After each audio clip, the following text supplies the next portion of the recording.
نحمده ونصلي ونسلم على رسوله الكريم اما بعد فاعوذ بالله من الشیطان الرجیم بسم اللہ الرحمن الرحیم۔ آج کی ہماری 24ویں دعا گھر سے نکلتے وقت، بسم اللہ توکلت علی اللہ لا حول ولا قوة الا باللہ۔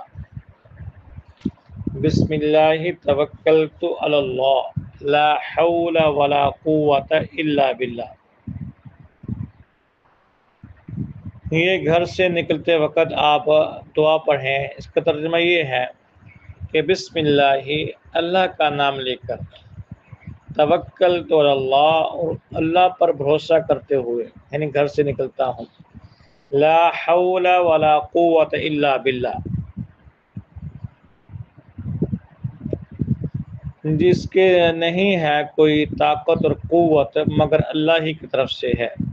نہ بندہ اللہ کی مدد کے بغیر نیکی کر سکتا ہے اور نہ ہی گناہوں سے بچ سکتا ہے۔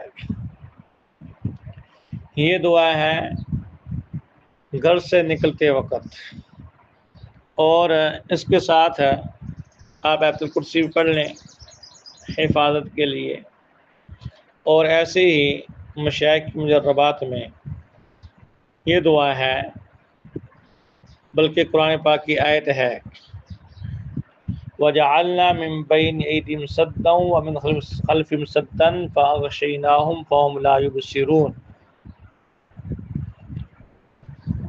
یاسین کے اندر یہ آیت ہے خاص طور پر ان مستورات کے لیے، بچیوں کے لیے جن کو کسی مجبوری کے تحت گھر سے باہر نکلنا پڑتا ہے، تو یہ دعا پڑھنے کا اہتمام کر لیں، تو انشاءاللہ اس دعا کی برکت سے کوئی شریر انسان، کوئی شرارتی، بلکہ کوئی شیطان آپ کو تنگ نہیں کر سکے گا۔